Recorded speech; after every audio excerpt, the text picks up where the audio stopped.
Olá, graça e paz. Eu sou o pastor Paulo Cora, estou aqui numa chácara na cidade de Laguna Carapã, onde moro.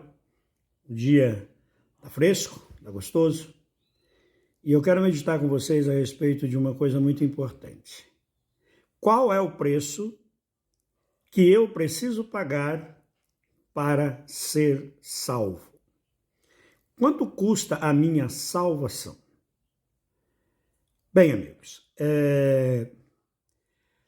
nós que somos cristãos ou que somos leitores da Bíblia e que temos a Bíblia como um livro sagrado, por ela nós aprendemos algumas coisas tremendas. A primeira coisa que nós aprendemos é que, diferente do que se fala, que todo mundo está ligado com Deus, todo mundo é filho de Deus, a Bíblia diz que não é assim. A Bíblia diz que lá no começo Deus criou o homem, deu ao homem a liberdade e a autoridade sobre a terra, sobre os animais, sobre os répteis, sobre os peixes, sobre a natureza. Mas que esse homem não passou no teste lá da árvore do meio do jardim.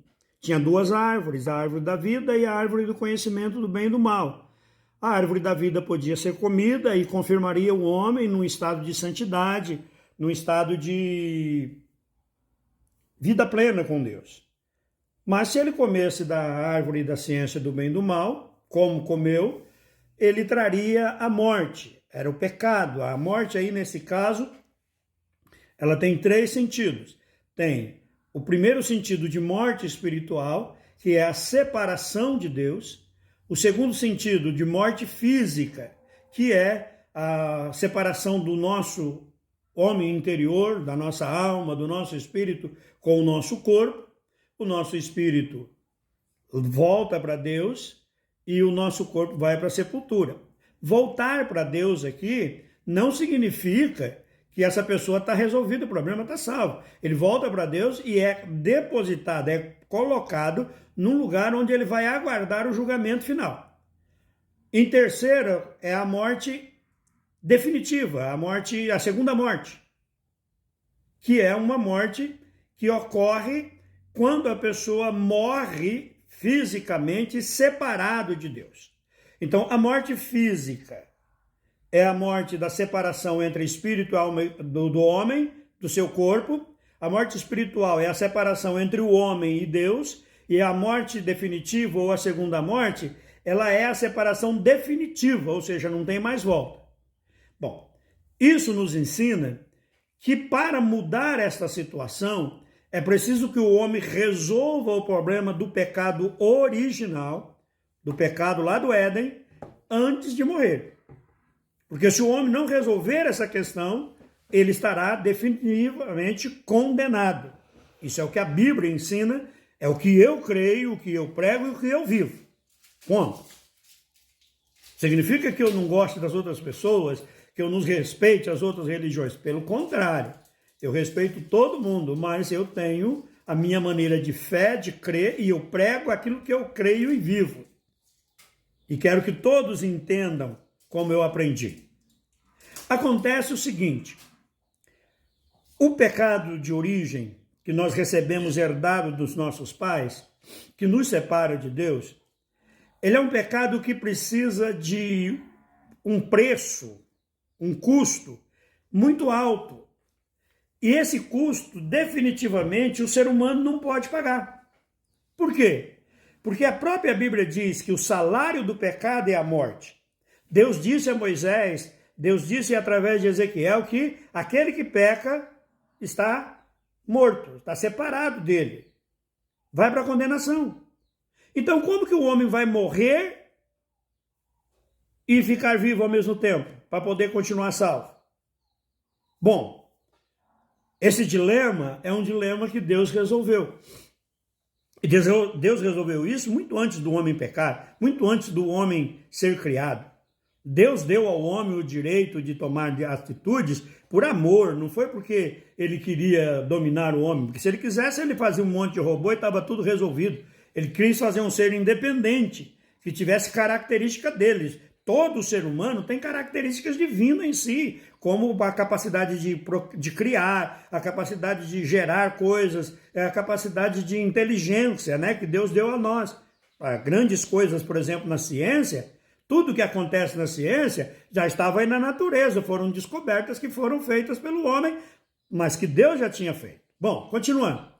Então, lá antes da fundação do mundo, Deus decretou que um homem justo, que não tivesse cometido nenhum pecado, que não tivesse o pecado de origem, morreria em lugar de toda a humanidade. Assim como Adão é o representante da humanidade, esse homem seria o segundo Adão, representante da humanidade diante de Deus. Adão pecou. E esse segundo homem, ele, não pecando, morrendo inocente, no lugar da humanidade, ele resolveria o problema do preço do pecado.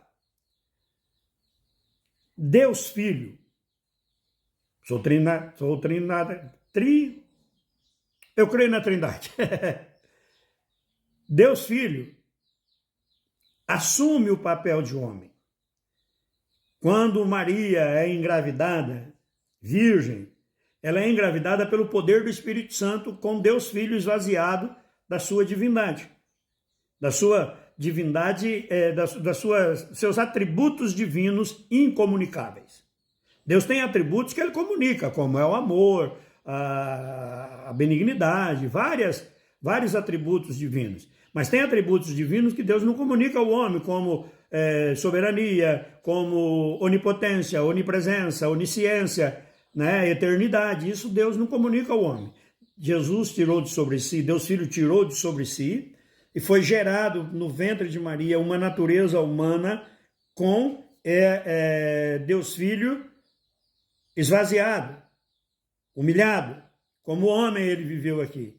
Como homem ele foi à cruz. E lá na cruz, morto, no lugar da humanidade, antes de morrer, no lugar da humanidade, porque ele não tinha pecado, ele era o representante, ele era o Cordeiro de Deus que estava ali.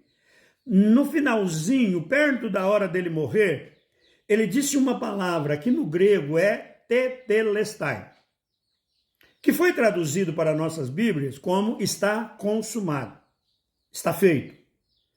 Ou seja, Jesus estava fazendo uma declaração ali na cruz de que o preço que ele veio para pagar estava sendo pago. Tetelestai seria muito melhor para nós ter sido traduzido com está pago. Ou seja, o preço que eu tinha que pagar para meu resgate, para a minha salvação, Jesus pagou na cruz do Calvário. A morte de Jesus é o preço da minha redenção, da minha reconciliação com Deus. A morte de Jesus, ela é estendida a todos, mas ela faz efeito naquele que é movido pelo Espírito Santo e crê. Crê nisso. Crê que Jesus é o Filho de Deus que se fez homem, viveu como homem, morreu crucificado, desceu à sepultura, ao inferno e ressuscitou ao terceiro dia. O preço que eu tenho que pagar, foi pago por Jesus. O apóstolo Paulo, ele diz em Gálatas 2,14 que a promissória da nossa dívida foi rasgada por Cristo. Ou seja, ele pagou o preço daquelas normas que eram contra nós. Ele resolveu o nosso problema. Então, eu não tenho que pagar nada. Eu tenho apenas que crer e receber Jesus como meu Senhor, e eu estou saindo da condição de pecador para a condição de filho de Deus. Eu convido você a pensar nisso. Nós faremos outros vídeos sobre isso. Quanto que eu tenho que pagar para ser salvo? Nenhum tostão. Qual sacrifício que eu tenho que fazer para ser salvo? Nenhum. Eu não preciso fazer nenhum sacrifício, eu não preciso pagar nenhum preço, porque o preço já foi pago, tetelestai, Jesus pagou o preço. O que eu preciso agora é crer nisso, abrir o meu coração para ser iluminado pelo Espírito Santo. E uma vez que o Espírito Santo me ilumine e eu assumir essa posição, eu estou salvo. Qual é o preço? Jesus pagou. É muito alto, mas Jesus pagou. Jesus pagou. Amém.